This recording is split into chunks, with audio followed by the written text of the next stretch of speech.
Good morning, everybody. Happy Wednesday. In my last video, I talked about betrayal and one of the worst betrayals that I ever went through personally.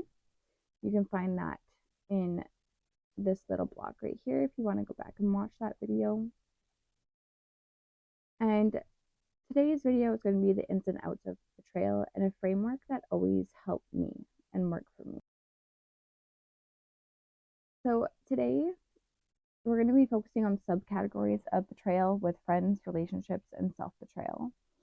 I'm going to be focusing on these three circles in the very bottom portion here. The consciousness, sentient, and emotional side. I'm trying to get you guys out of your mental body and more into your heart space where you are aware of your sensations with of how the body communicates with you. And then, of course, choices, the willingness to learn the same lesson again.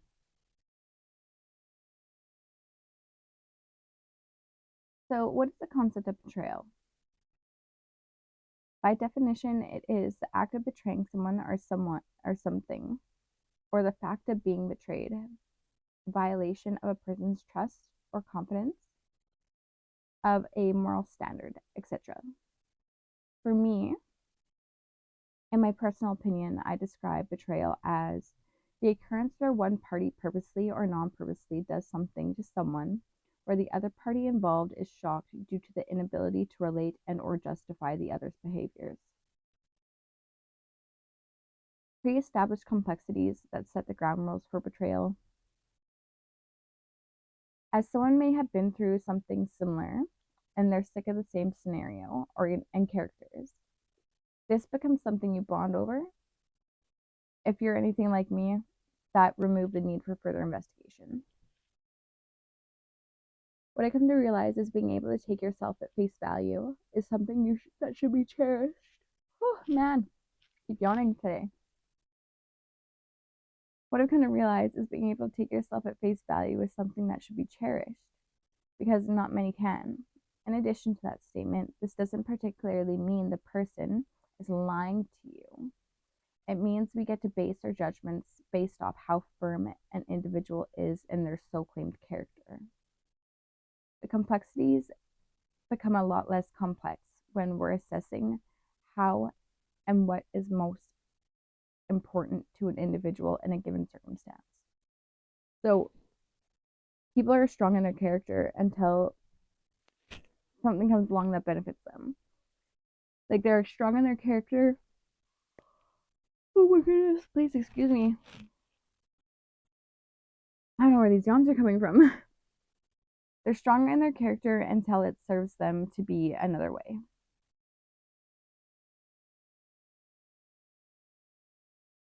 So, The Brain of Betrayal.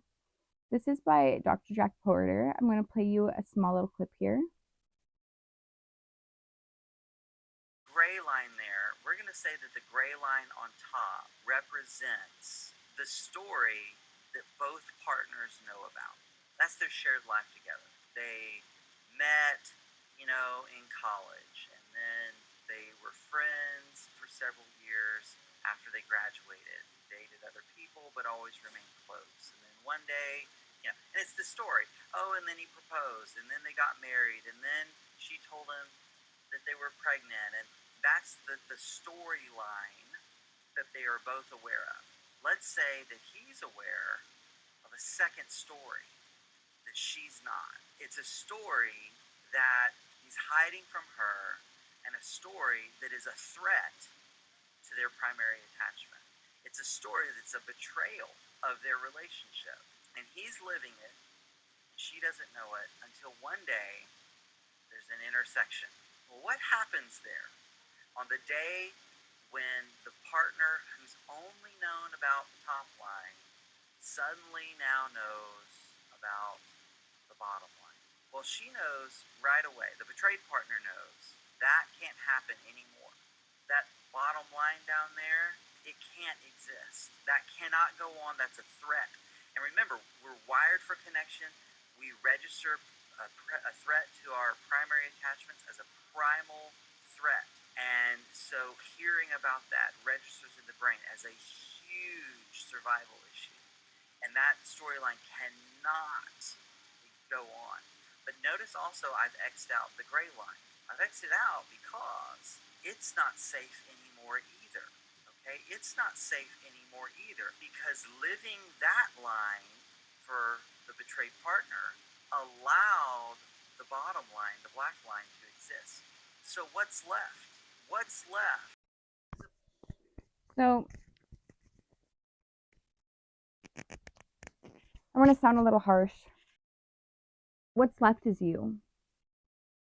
And this is why having such a strong core of who you are is so important. So, my personal perspective, betrayal takes us all by surprise the first couple of times we experience it. The journey back to wholeness involves the release of wanting to know why, aka closure. And if it isn't someone you can shut out of your life, the healing starts when you honor your needs and establish boundaries, forgiving who betrayed you. The thing about closure is if you're wanting to know why, you better make sure that you can handle it when you hear it. Betrayal, when attached to your identity, could be the very thing required detaching from. In the previous video, Dr. Porter mentioned who and what you know to be safe is no longer safe. So what is left? Well, you are. You will always remain. So the hardest thing is accepting that you need to let your foundation crumble. I look at betrayal very similar to events that throw your world upside down. The common reaction for that would be to latch on to whatever will let you control it in a way to attempt to ground yourself. Having a strong core allows you to flow with enmeshment and disengagement with ease. And the tricky part is restoring the purity of your heart while doing so. Family and friends. So where do you place this on a level of importance? Picking sides, favoritism, and loyalty. At any given moment, you can stop with the shenanigans because, if they shenan once, they're gonna shenan again, okay? When it comes to picking sides, I will always pick the truth. That's as far as my favoritism goes. Because loyalty is the exact opposite of favoritism because my loyalty lies with those who are loyal to me. True honor and respect is unspoken with actions of conviction of principles. The only form of favoritism is leeway to chickadee check themselves before they wreck themselves. The peace of mind and connection of someone who is giving you loyalty, who is vulnerable and accepting who you are for you, it's incomparable. The real question is, can you reciprocate that? Because a lot of people love that, but they don't know what it means to return that. When you're growing up in mind games, until you become an immovable mountain within yourself, question how you prioritize what's really important. Because I'm loyal to those who are loyal to me. Growing up, that saved my life. I wasn't ever going to get the approval of my father, so I might as well just have accepted that. And the sooner that I did, the easier it was for me to continue on and moving forward in my life.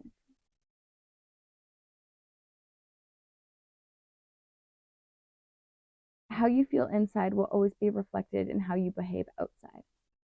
So older generations know this. Make sure you're not targeting yourself. If you can't beat them, join them. No, put a stop to this mentality. This is the epitome of rotting your brain and takes away one's free will. Forgive, but do not forget. We forgive them so that we can pick up on the patterns. We forgive them for our own evolution. So relationships, lying, cheating, and taking advantage of. Welcome to life. All you can do is educate yourself about abuse to try and find solutions. Make sure you're on the right side of betrayal and you're going to be okay.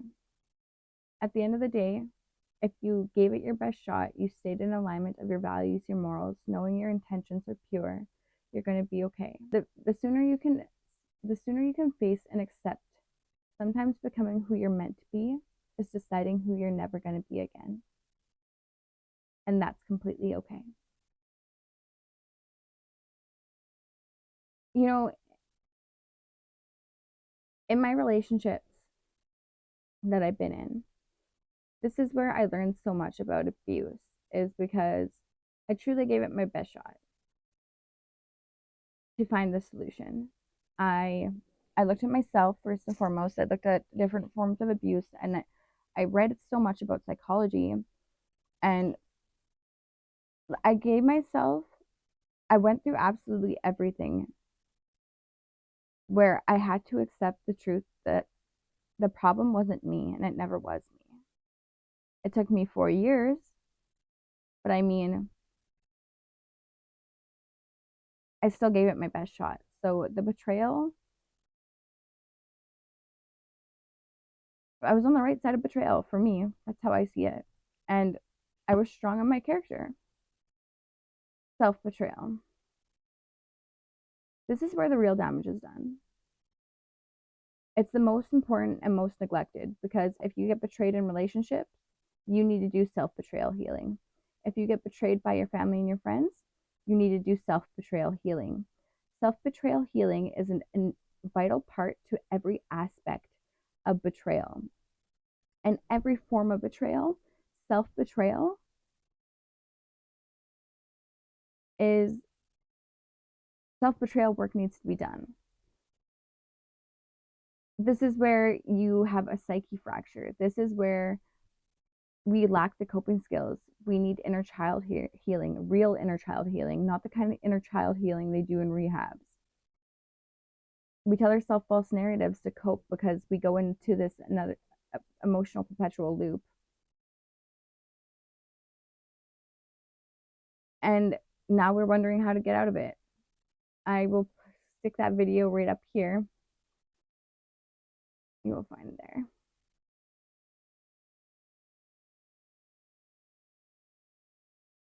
This is where we do the shadow work to build our character, to have a very strong core.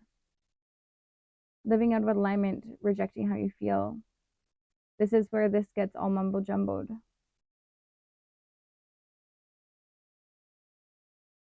And this is, like I said, where your psyche is going to break or it's going to fracture. You can find that video up here.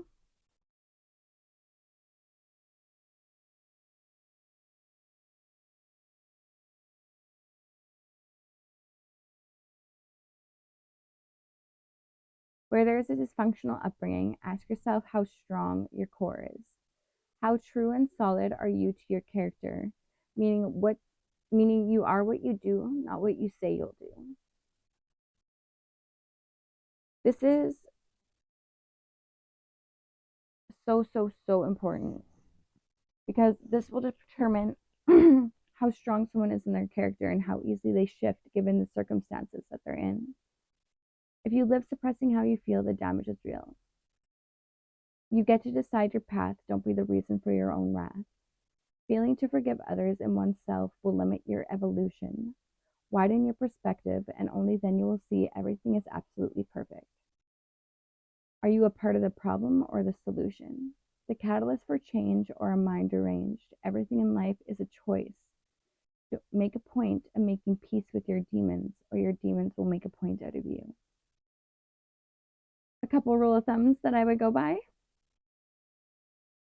Would it be fair to expect something of someone that you do not expect of yourself? You cannot be surprised, disappointed, or shame another for not showing up in a way that matches your values. Take what people say with a grain of salt. Only time will tell. In the meantime, don't get bitter, get better. Everything in life is a choice. You get to be okay with learning the same lesson more than once.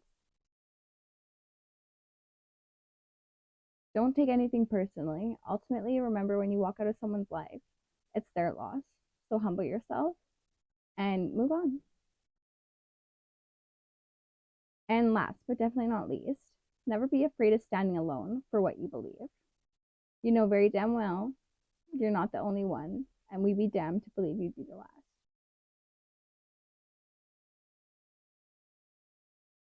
Well, thank you for watching, you guys.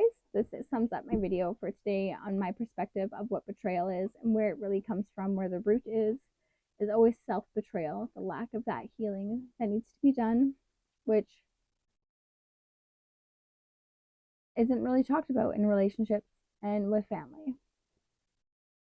So it's my personal perspective. Thank you all. All the videos that I used will be in the description if you want to check them out for yourself. And yeah, peace and love for now, you guys. Bye.